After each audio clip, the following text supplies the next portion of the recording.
Hi. Our Fight on the Western Front, chapter 28. There goes my bookmark.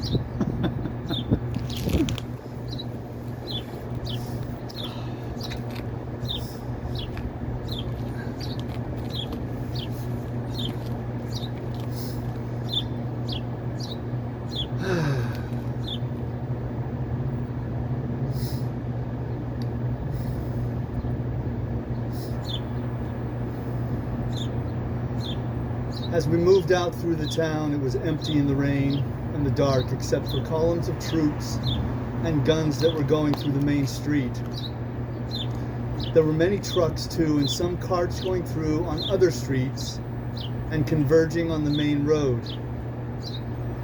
When we were out past the tanneries onto the main road, the troops, the motor trucks, the horse-drawn carts, and the guns were in one wide, slow-moving column. We moved slowly but steadily in the rain, the radiator cap of our car almost against the tailboard of a truck that was loaded high. The load covered with wet canvas. Then the truck stopped. The whole column was stopped. It started again, and we went a little farther, then stopped. I got out and walked ahead, going between the trucks and carts and under the wet necks of the horses. The block was farther ahead. I left the road, crossed the ditch on a footboard, and walked along the field beyond the ditch. I could see the stalled column between the trees in the rain as I went forward, across from it in the field. I went about a mile.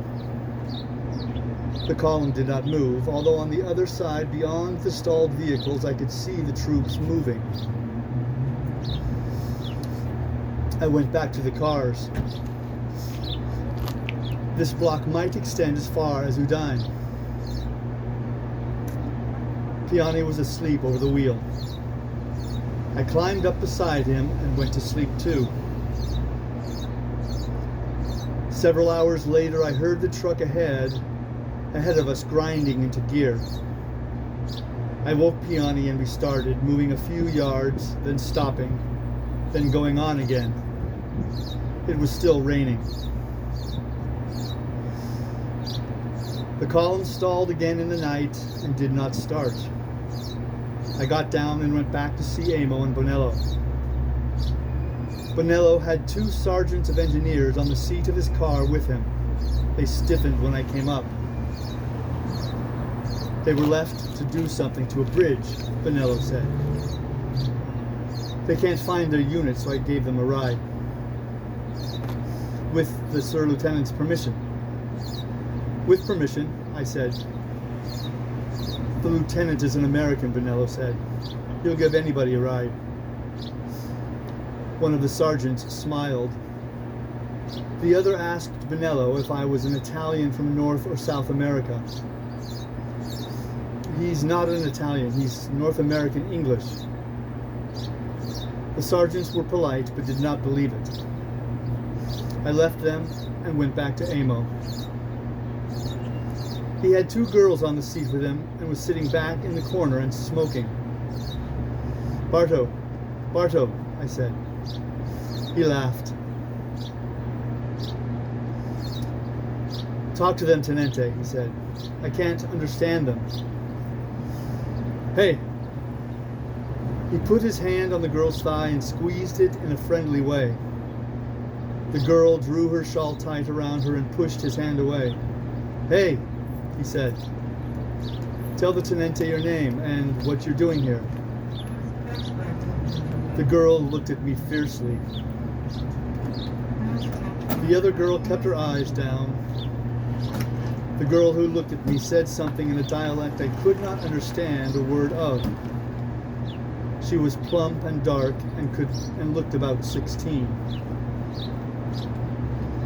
Sorella, I asked, and pointed at the other girl. She nodded her head and smiled.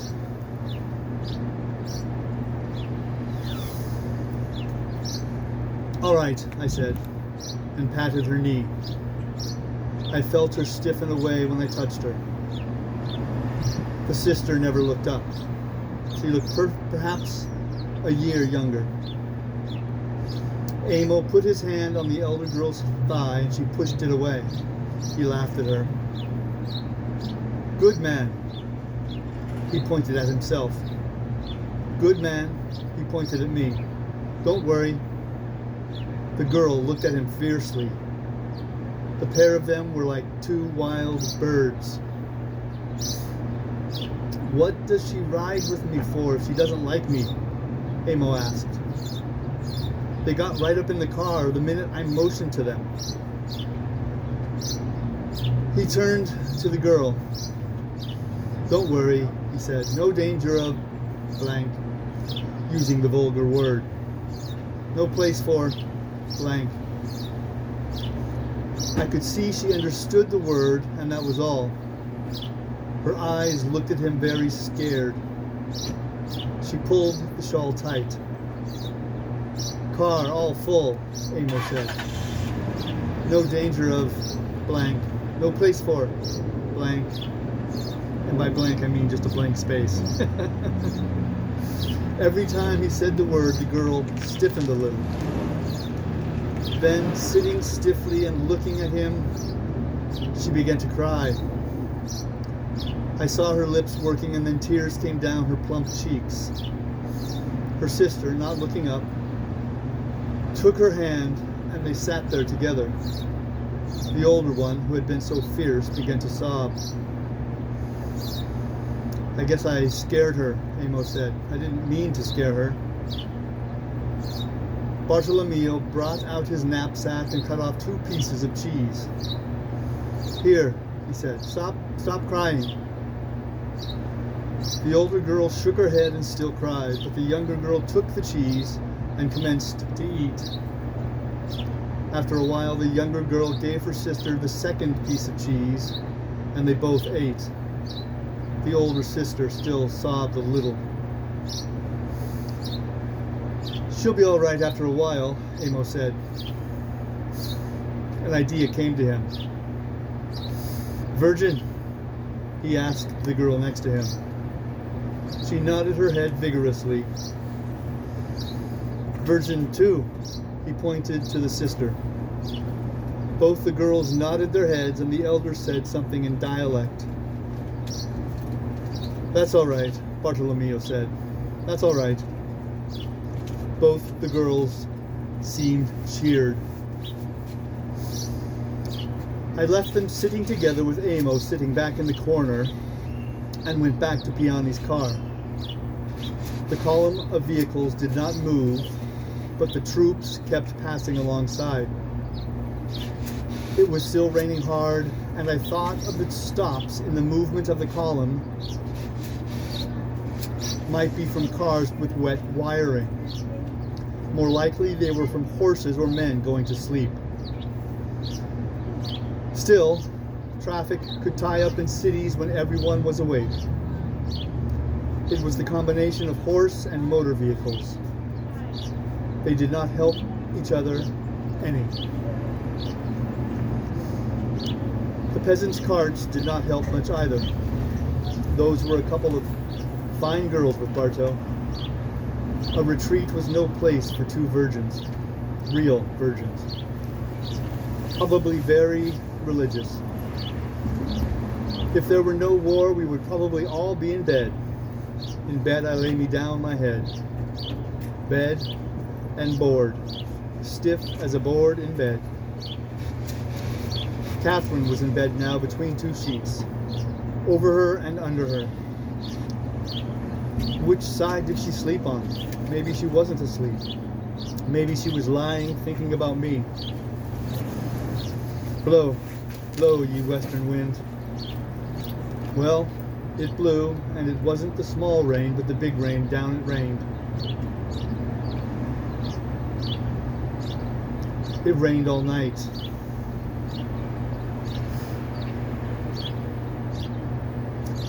You knew it rained down that rain.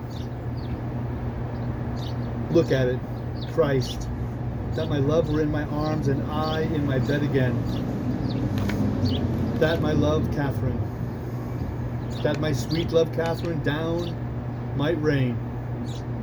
Blow her again to me. Well, we were in it.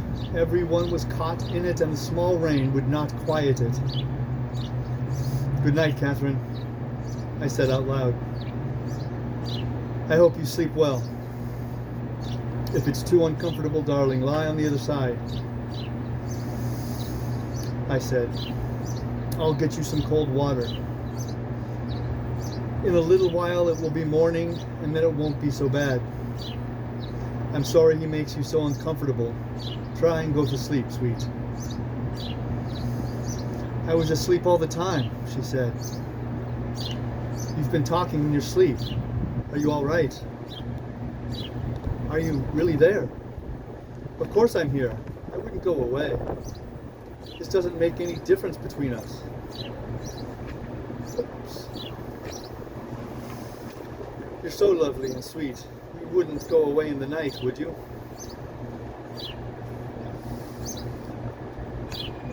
Of course I wouldn't go away. I'm always here. I come whenever you want me. Blank. Again, just a blank stripe. Peon, he said. They started again. I was dopey, I said. I looked at my watch. It was 3 o'clock in the morning. I reached back behind the seat for a bottle of the Barbera. You talked out loud, Peon, said. I was having a dream in English, I said. The rain was slacking and we were moving along.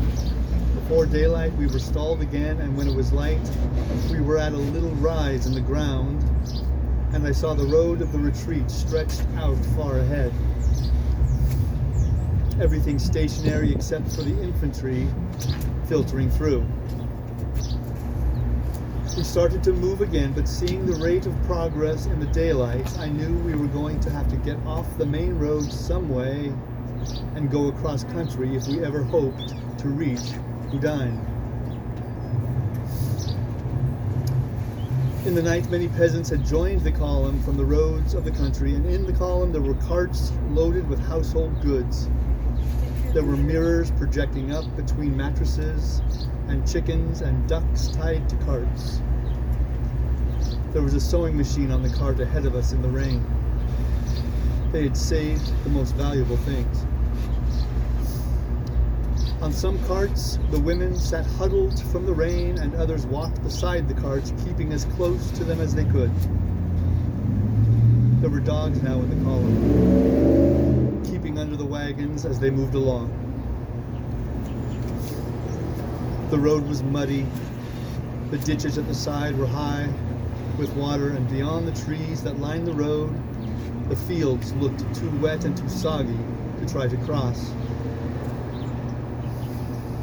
I got down from the car and worked up the road away, looking for a place where I could see ahead to find a side road we could take. Thanks for joining.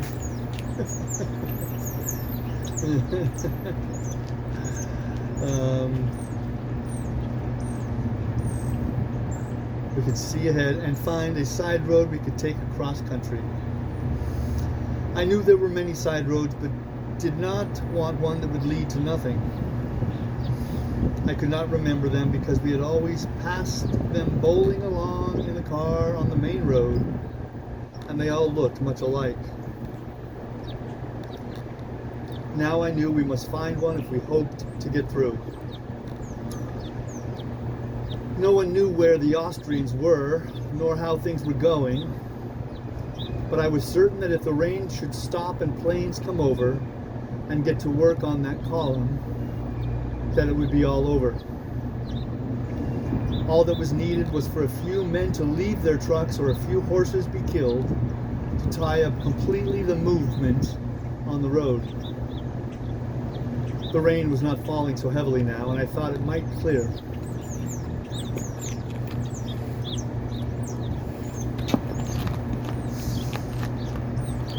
I went ahead along the edge of the road, and when there was a small road that led off to the north between two fields with a hedge of trees on both sides, I thought that we had better take it and hurried back to the cars.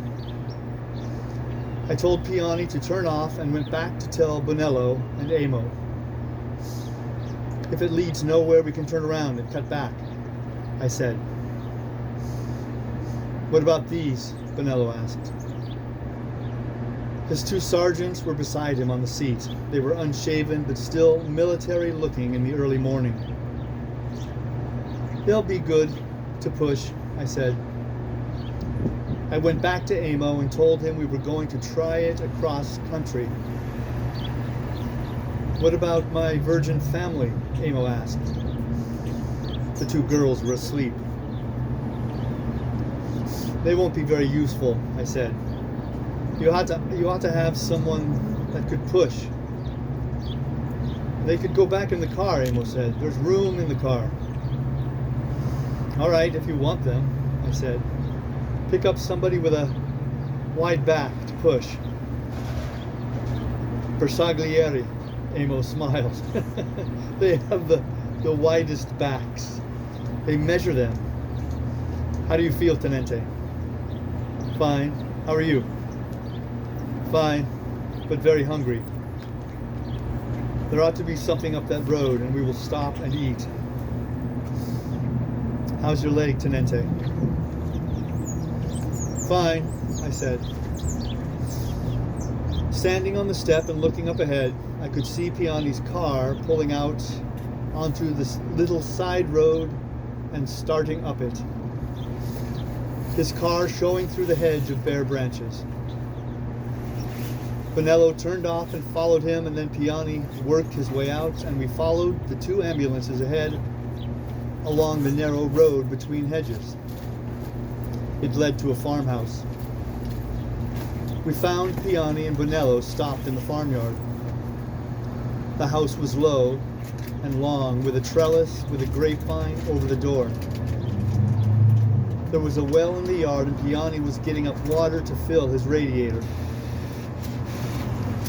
So much going in low gear had boiled it out. The farmhouse was deserted. I looked back down the road. The farmhouse was on a slight elevation above the plain, and we could see over the country and saw the road, the hedges, the fields, and the line of trees along the main road where the retreat was passing. The two sergeants were looking through the house. The girls were awake and looking at the courtyard. The well and the two big ambulances in front of the farmhouse with three drivers at the well. One of the sergeants came out with a clock in his hand. Put it back, I said. He looked at me, went in the house, and came back without the clock.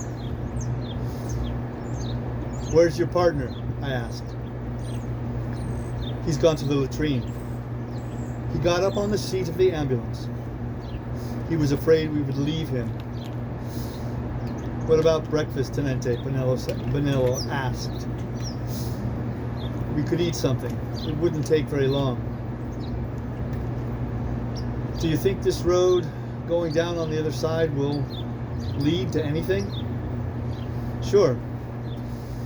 All right, let's eat. Piani and Bonello went in the house. Come on, Amo said to the girls.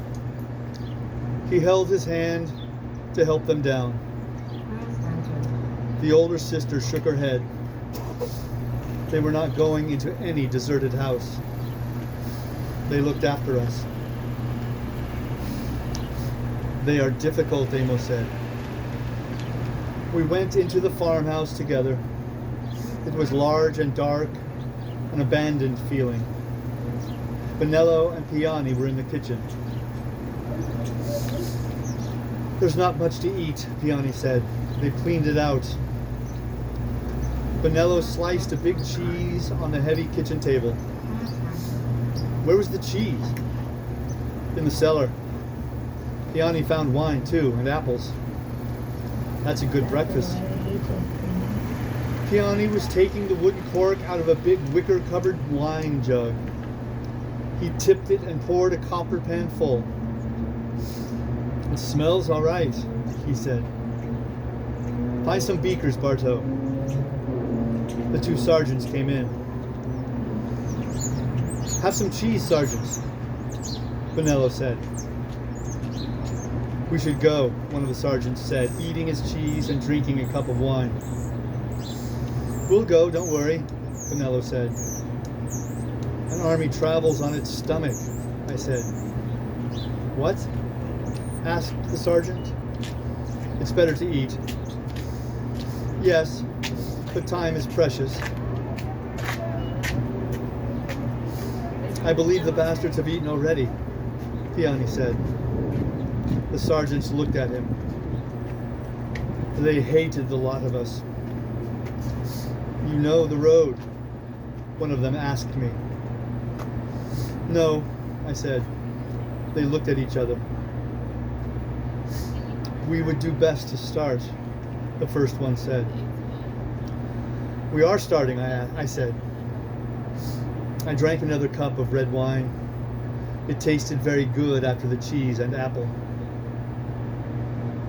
"Bring the cheese," I said, and went out. Bonello came out carrying the great jug of wine. "That's too big," I said. He looked at it regretfully. "I guess it is," he said. "Give me the canteens to fill."